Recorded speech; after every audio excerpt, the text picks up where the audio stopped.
আমার খালি মনে হয় আগেই ভালো ছিল, আগে এই রোগটা হয়েছে। যাই করি, পায়খানা ফিরতে গেলে মনে হয় আগেই তো ভালো ছিলাম, খাইতে গেলে মনে হয় আগেই তো ভালো ছিলাম। ডাক্তার এই যে আগেই ভালো ছিলাম এর একটা চিকিৎসার একটা ব্যবস্থা করেন। আমি যাই করছি খালি মনে আছে আগেই তো ভালো ছিলাম। ডাক্তার বলছে এর ওষুধ আছে আমার কাছে, অসুবিধা নেই, প্রেসক্রিপশনে লিখে দিয়েছে। ওই হাঁসের ডিম মুরগির ডিম দিলে হবে না, আমার দুলে ভাইয়ের ডবল কুসুমের ডিম আছে, ও দিলেও হবে না, ডাইরেক্ট রাজহাঁসের ডিম দেওয়া লাগবে। তো বলছে এটা খালি সেরে যাবে, কষ্ট না উপর দিয়ে খালি হবে না, এটা নিচ দিয়ে খাতে হবে। আগেই ভালো ছিলাম এটা নিজ দিয়ে খাওয়া ছাড়া তোকে এই রোগ সারবে না। এরকম আল্লাহর ওলি আছে না নাই? ওদের রাজহাঁসের ডিম ছাড়া আগেই ভালো ছিলাম এই কথা বলা সারবে না। আগে ভালো ছিলে, কত ভালো ছিলে। এই ব্লাউজ কে দিয়েছে? ব্লাউজের অধিকারও ছিল সরকার, আমরা যখন খেটি বানাই তাও। এই ফোন কে দিয়েছে? বাপ বিদেশে কষ্ট করে খেটে টাকা পয়সা ইনকাম করে ফোন একটা পাঠাইতেছে বিদেশ থেকে, অনেক কষ্ট করে এয়ারপোর্টে আনতেছে, আবার লেগেছে ট্যাক্স, লেগেছে না লাগে না, আবার ট্যাক্স এই শীতে আবার সেই ওই দেশে অন করিল না, এই দেশে আবার অন আসছে না, আবার যশোরে নিয়ে যেয়ে খুলতে যেয়ে আবার সেই মিস্ত্রি দিতে হইলো কত টাকা। দেওয়ার পরে হঠাৎ করে আমার কাকা বলছে এই মোবাইল কে দিয়েছে? তোর আব্বা দিয়েছে। শয়তান কোথায়।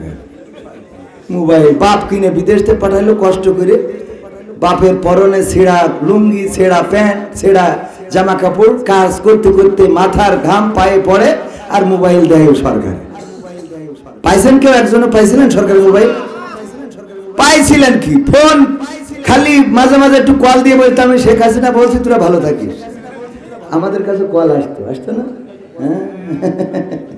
যাই হোক, আমরা এই কথা কেন বললাম? নেতার প্রয়োজন এমন যে নেতা জনগণের অধিকার বুঝে দিবে, ঠিক না বেঠিক? আল্লাহর নবী এমন একটা সমাজ প্রতিষ্ঠা করলেন, আমরা রাসূলের সাহাবীদের কথা তো বাদই দিলাম, ইসলামের দ্বিতীয় খলিফার নামে নাম ওমর বিন আব্দুল আজিজ, যাকে দ্বিতীয় ওমর বলা হয়। নাম শুনেছেন না শোনেন নাই? ওমর বিন আব্দুল আজিজ এমন একজন নেতা হয়ে গেল, যেই নেতা সন্তান গেল রাষ্ট্রীয় ভবনে, বঙ্গভবনে যাওয়ার পরে দেখে খুরমা রয়েছে, একটা খেজুর নিয়ে গালের মধ্যে মুখের মধ্যে ভরেছে। ওমর বিন আব্দুল আজিজ বললেন বাবা খুরমাটা বের করো। সন্তান বের করতে চাইল না। ছোট মানুষের সামনে যদি কাঠি লজেনটা ধরেন, এই কাঠি লজেন সে মুখে দিবে না, এটা যদি বলেন দিয়ে দাও, দিতে চাইবে না, তেমন খুরমাটা দিতে চাইল না। ওমর বিন আব্দুল আজিজ আঙ্গুলটারে মুখের মধ্যে ঢুকায়ে বাঁকা করে বের করে আনলেন। ছোট বাচ্চাটা কাঁদতে কাঁদতে মায়ের কাছে চলে গেল, ওগো মা, আমি একটা খুরমা মুখে ভরেছিলাম, আমার বাবা সেটা আঙ্গুল ঢুকিয়ে বের করে নিয়েছে। যখন সন্ধ্যাবেলা রাষ্ট্রীয় কাজ শেষে বাড়ি ফিরলেন, বেগম বললেন ওগো ওমর বিন আব্দুল আজিজ, তোমার এই রাষ্ট্র চালানোর কোনো দরকার নাই। কেন দরকার নাই? কেন রাগ করলে গো বেগম? রাগ করবে না কেন? এই রাষ্ট্র কেন চালাও? তুমি এই রাষ্ট্রের প্রেসিডেন্ট, তুমি খলিফা, অথচ তোমার সন্তান একটা খুরমা মুখে দিয়েছে, আর সেই খুরমাটা তুমি আঙ্গুল ঢুকাইয়ে বাঁকা করে বের করে নিয়েছো। এমন প্রেসিডেন্ট তোমার হওয়ার দরকার নেই, সেটা ছেড়ে দিয়ে তুমি ভ্যান চালাই খাও। এরকম আমাদের নারীরা বলে না? মাস্টারি করেন কিন্তু বেতন পান না, এমপিও ভুক্ত হয় নাই, কয়ে থেকে ভ্যান চালাতে যাও তুমি, বলে না? আচ্ছা, মাস্টারও ভ্যান চালাতে পারে, বেতন না পালেও তো একজন মাস্টার, এটা তো বোঝা লাগে ভাই। আমাদের মা বোনদেরও যা হয়েছে, মানে টাকা দিলি ও কি করি দিয়েছে, ও সুদ খেয়ে দিয়েছে না ঘুষ, ওতে তো টাকা দিলি হয়েছে, কথা কয় না। টাকা পাইলেই হয়, কোথা থেকে আনলো, চুরি করে আনলো না ডাকাতি করে আনলো, এটা দেখার বিষয় না। তুমি যে টাকা দিতে পারে না, বিদেশে থাকে, হক হালাল ভাবে চলে, টাকা পাঠায় কম, আর একজন বিদেশে থাকে, দুর্নীতি করে, 2 নম্বরই করে, বসের টাকা মেরে খায়, সে টাকা পাঠায় বেশি, ও ফোন দেবে, কয় তোমার বিদেশ থাকতে কয় কিনা, বলে না? নীতির পথে থাকলে কি বেশি ইনকাম করা যায়? না, যায় না ভাইরা আমার। ওমর বিন আব্দুল আজিজের বেগম সাহেবা যখন বলল রাষ্ট্রীয় ক্ষমতা ছেড়ে দাও, প্রেসিডেন্ট হওয়ার দরকার নাই, কারণটা কি? কারণ হলো তুমি সন্তানের মুখ থেকে খুরমাটা কেন বের করে নিয়েছো? ওমর বিন আব্দুল আজিজ বললেন ওগো আমার স্ত্রী, তুমি কি জানো না ওই রাষ্ট্রের মধ্যে যেই খুরমাগুলো এসেছে সব রাষ্ট্রীয় সম্পদ, ওটাই বাইতুল মাল বা ওটাই রাষ্ট্রীয় বিভিন্ন জায়গা থেকে ট্যাক্স ভ্যাট হিসাবে এসেছে। ওই খুরমায় আমার কোনো অধিকার নাই, ওটা জনগণের অধিকার, জনগণকে বুঝিয়ে দিতে হবে। সুতরাং এই খুরমা আমার সন্তান খাবে, আর কিয়ামতের ময়দানে আমার বিচারের কাঠগড়ায় দাঁড়ানো লাগবে যে তোমার সন্তান রাষ্ট্রের একটা খেজুর অন্যায় ভাবে খেয়েছিল, খুরমা খেয়েছিল, তার কৈফিয়ত দাও। বলো বেগম, এই দুনিয়ার এইটুকু কষ্টের বিনিময়ে কি ওই পরকালের মুসিবত থেকে মুক্ত থাকা ভালো নাকি খারাপ? বেগম সাহেবা বলল, আমার ভুল হয়েছে, যেহেতু এতটা স্বচ্ছ সৎ তুমি, সুতরাং তোমার সৎ থাকাটাই আমি অ্যাকসেপ্ট করব। ওগো আমার ভাইয়েরা, শুধু তাই নয়, ওমর বিন আব্দুল আজিজের কাছে একবার এক বন্ধু আসলো গল্প করার জন্য। গল্প করছেন, রাতের অন্ধকারে কথা বলছেন। ওমর বিন আব্দুল আজিজ আলোতে কথা বলছেন, ল্যাম্প ধরানো অথবা সেই সময় যে মশাল বাতি ধরানো। কথা বলতে বলতে যখন ওনার কাজ শেষ হয়ে গেল, লম্পটা বন্ধ করে দিলেন, ল্যাম্পটা বন্ধ করে দিলেন। তারপরে বললেন, বলো এবার কি জানতে চাও, বলো। জানা শুরু করলো। এবার যখন পরিবারের কথা তুলেছেন বন্ধু, ওই সময় আলোটা বন্ধ করেছেন। আমি ভুল বললাম, কাজ শেষ নয়, যখন রাষ্ট্রের খোঁজ খবর নিচ্ছিল তখন ল্যাম্পটা জ্বালানো ছিল, কিন্তু যখন পরিবারের খোঁজ খবর নেওয়া শুরু করলো ল্যাম্পটা বন্ধ করে দিল। ওমর বিন আব্দুল আজিজ ল্যাম্প বন্ধ করার পরে বন্ধুটা বললেন, ওগো বন্ধু, অন্ধকারে ল্যাম্পটা বন্ধ করলেন কেন? ওমর বিন আব্দুল আজিজ বললেন, ওগো বান্দা, তুমি কি জানো না যে ল্যাম্পটা জ্বলছে, এটা রাষ্ট্রের ল্যাম্প। এই ল্যাম্পটা আমি জ্বালাচ্ছিলাম, যতক্ষণ তুমি রাষ্ট্রের খবর নিয়েছো ততক্ষণ ল্যাম্পটা জ্বলেছে, অধিকার ছিল।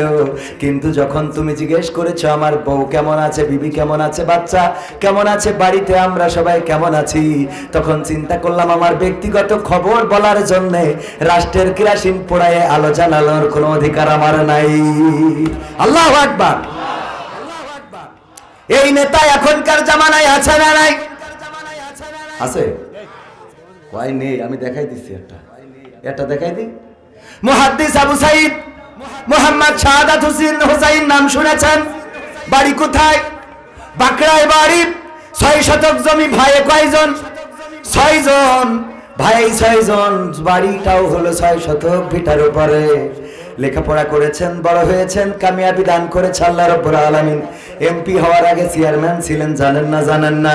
চেয়ারম্যান থাকাকালীন তখন নদী পথে যাতায়াত ছিল, কপোতাক্ষ থেকে বাঁকড়া, জিকরগাছা থেকে বাঁকড়া, কপোতাক্ষ দিয়ে যাতায়াত, মনে আছে না নাই?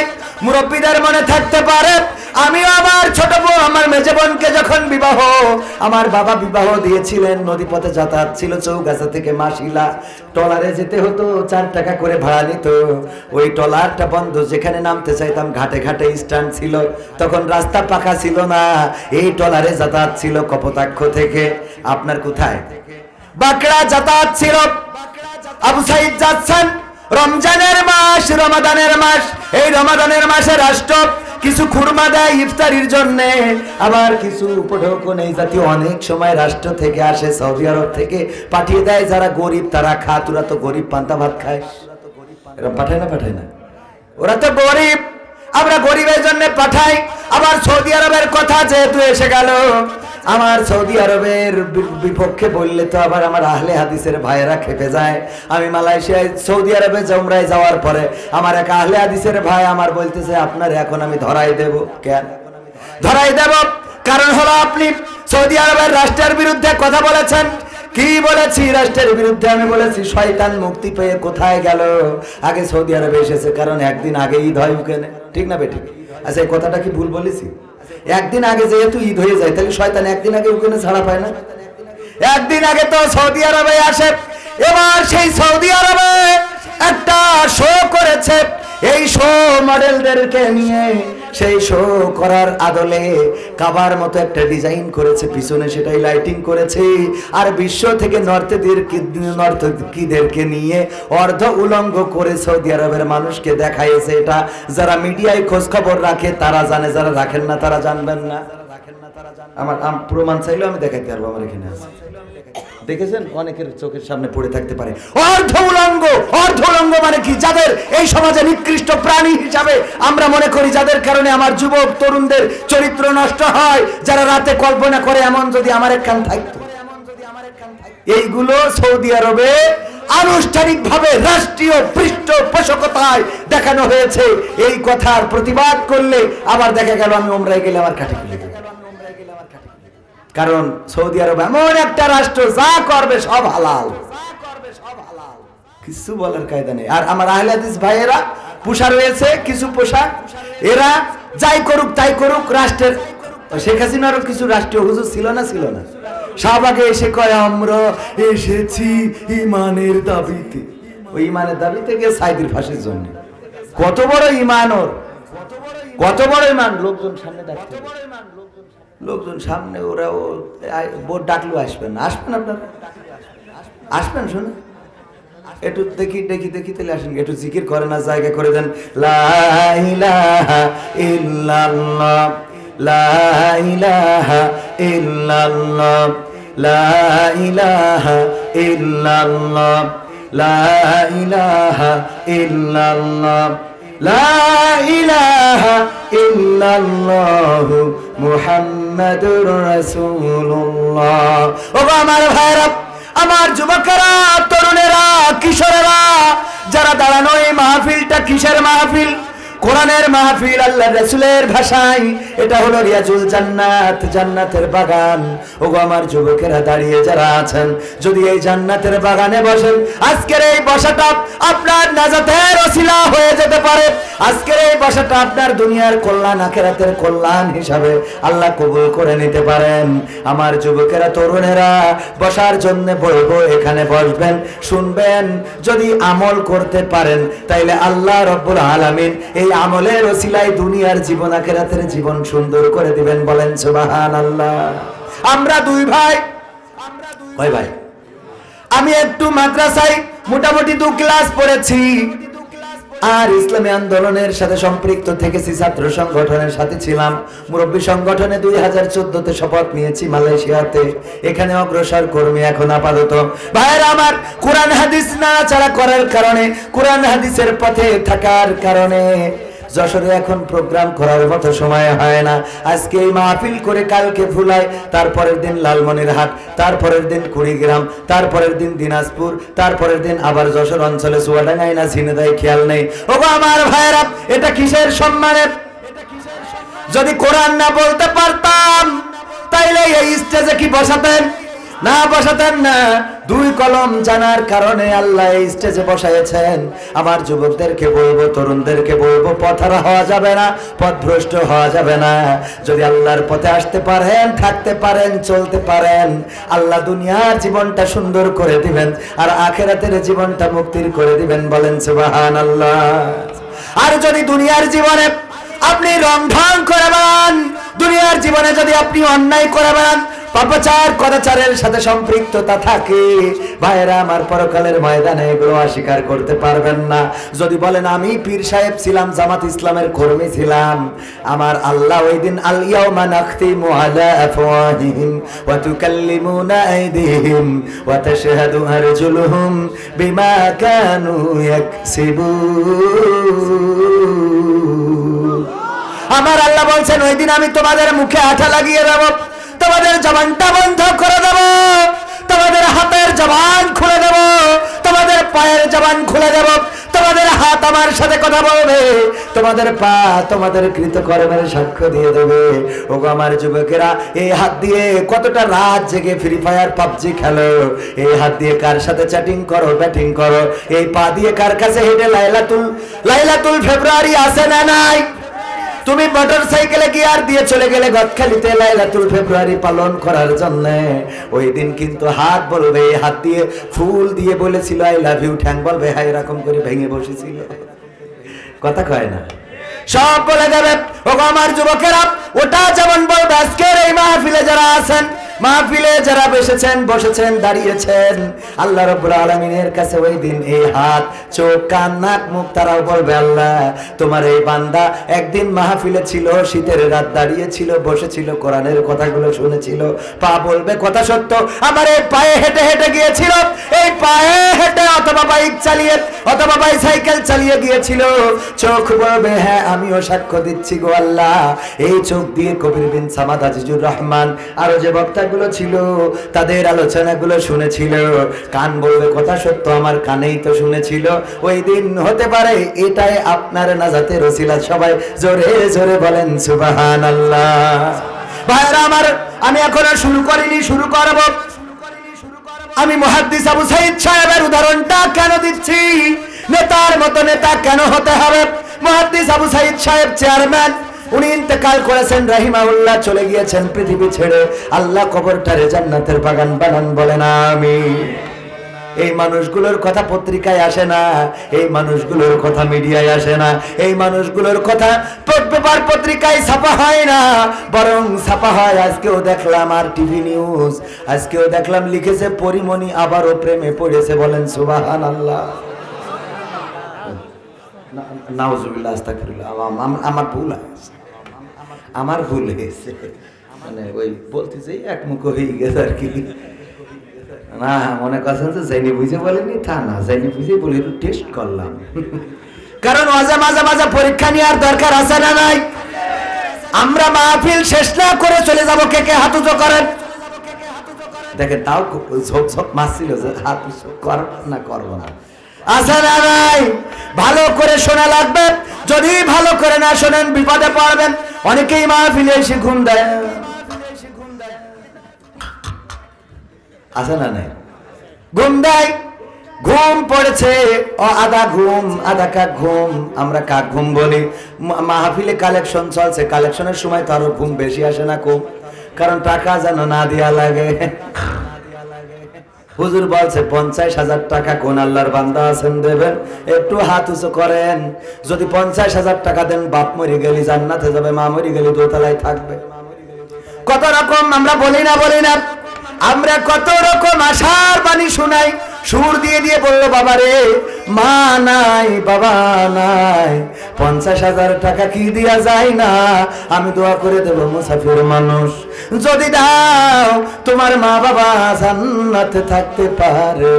এত সুন্দর করে সুর দিয়ে বলার পরেও কেউ রাজি হয় নাই, কারণ কৃপণ আল্লাহর ওলি আছে না নাই? ওদের যত সুর দিয়ে বলেন, যত ভালো করে বলেন, ওদের মনটা গলে না, মনটা পাষাণ পাথর হয়ে গেছে। ওই যে আল্লাহর বান্দা ঘুমাচ্ছে, হঠাৎ করে হুজুরির হয়ে গেছে রাগ, এতক্ষণ ধরে ওয়াজ করলাম না, দেখি কোনো শব্দ করে না, কেউ হাত তো তোলে না। এবার ওয়াজ করা বাদ দিয়ে ধমক দেওয়া শুরু করেছে। এই 50,000 টাকা দেওয়ার মতো কে আছেন? হাত উঁচু করেন। ও ঘুমিতে উঠে পরে বলছে নাম কি? নাম হলো মাহবুবুর রহমান। আল্লাহ মাহবুবুর রহমানকে কবুল করো। তোমার বান্দা 50,000 টাকা এই মাহফিলে করলো দান, আল্লাহ 14 গোষ্ঠী জান্নাতে দিয়ে দাও। সবাই জোরে জোরে বলেন আমিন। তো বলছে আল্লাহ, কালকে বিড়ি না খালি যে পায়খানা হবে না, আমার সেই 1 প্যাকেট বিড়ি কেনারও টাকা নেই। এখন উপায় কি? পরের দিন আমার মুহতারাম শ্রদ্ধাভাজন মাওলানা আজিজুর রহমান সাহেবের কাছে গিয়েছে, হুজুর বিপদে পড়ে গেছে। কি বিপদ? আমি মাহফিল শুনতে যাই, আধো আধো ঘুম, হুজুর কালেকশন করছে, বুঝতে পারি নাই। বলছে 50,000 টাকা দেবেন, কে কে হাত উঁচু করেন। আমি খালি হাত উঁচু করেন এটা শুনে হাত উঁচু করেছি, আগের লাইন শুনি নাই। এখন কি হয়েছে? আগের লাইনে বলেছে 50,000 টাকা কে দেবে? আমি তো 50,000 টাকা কোনতে দেবো? 5 টাকার 1 প্যাকেট আকিস বিড়ি কেনার টাকাও তো পকেটে নেই। হুজুর দোয়া করে দিয়েছে আমার 14 গোষ্ঠী যেন জান্নাতে থাকে। এখন টাকা যে দিতে পারবো না, এর জন্য কি আবার মা বাপ 14 গোষ্ঠীর বের করে নিয়ে আসবে নাকি জান্নাত থেকে? এই জন্য মন খুলে কান খুলে বিবেক দিয়ে ওয়াজ শোনার দরকার আছে না নাই? শুধু আমার কথার কারণে না, আল্লাহ রাব্বুল আলামিন কোরআনে বলে দিয়েছেন, ওয়া ইযা কুরিয়াল কুরআনু ফাসতামিউ লাহু ওয়া আনসিতু লাআল্লাকুম তুরহামুন। আমার আল্লাহ বলছেন, যখন তোমাদের সামনে কোরআন থেকে বলা হবে, কোরআন থেকে পড়া হবে, তখন তোমরা চুপ থেকে তোমাদের বিবেকের কানটা খুলে দেবে, হৃদয়ের কানটা খুলে দেবে। উপরের কান দিয়ে শুনবে না, কারণ উপরের কান দিয়ে এক কান দিয়ে শোনার, এক কান দিয়ে বের করে আছে না নাই? কিন্তু হৃদয়ের কান দিয়ে যদি কেউ শোনে, তাইলে সেটাই শোনা হয়। এই জন্য হৃদয়ের কান দিয়ে শুনবে, যাতে করে তোমাদের উপরে আল্লাহর রহমত বর্ষণ হতে পারে। সবাই জোরে জোরে বলেন সুবহানাল্লাহ। সুতরাং হৃদয়ের কান দিয়ে শোনার দরকার আছে না নাই? ভাইরা আমার, আবু সাইদ সাহেব চেয়ারম্যান থাকাকালীন খুরমা নিয়েছেন, জিকর কাছা থেকে যাচ্ছেন নদী পথে, নৌকায় উঠেছেন, ইফতারের সময় হয়ে গেছে, মসজিদে আজান দিচ্ছে, আল্লাহু আকবার আল্লাহ। আকবার। আজান দিয়ে দিয়েছেন মুহাদ্দিস আবু সাঈদ ওই নদী থেকে গাড়ো করে পানি নিয়ে ইফতার করলেন। আল্লাহুম্মা সুমতু লাকা ওয়া তাওয়াক্কালতু আলা রিজকিকা ওয়া আফতারতু বিরহমাতিকা ইয়া আরহামার রাহিমিন। আবার এটা পড়লে অনেকেই বলে বেদাত। কে আরবিতে একটু দোয়া করলাম তো বেদাত হলো? সব বেদাত। তা দাঁত কোনটা? কিছু করলেই বেদাত। আগে নারকেল হলি প্রথম নারকেলটা মসজিদে দিত না? প্রথম লাউ, প্রথম ফসল, মুরগির বাচ্চা, শুনলাম যে এগুলো দিয়া নাকি বেদাত। মানে বেদাত বলতে বলতে এখন ইবাদতই বন্ধ হয়ে গেল। ঠিক না বে ঠিক? মা বাবা মারা গেলে একটু দোয়া করতো, দোয়া করলি জান্নাতে যাক আর না যাক সে আল্লাহ বুঝবে না, তা তুই বেদাত বলিস কেন? কথা কয় না? জান্নাতে গেল না গেল সে আল্লাহর দায়িত্ব, তোর এত অসুবিধা কেন? এইগুলো হলো শয়তানের পাকা দালাল। যখন সৌদি আরবে তাকে নাকি ধিনতা আধা ন্যাংটা হয়ে কাবার আদলে স্টেজ বানায় তার সামনে শুয়ে গড়াগড়ি করে কোনে কি আছে দেখাচ্ছে, তখন বেদাত বলে না। আমার দেশের মানুষ আমল করতে গেলে বেদাত। ও এবার ঠিক বললেন না তো জোরে? কারণ হুজুর যখন বলিস তাহলে মনে হয় হতেও পারে। আমাদের মধ্যে এই না অবস্থা।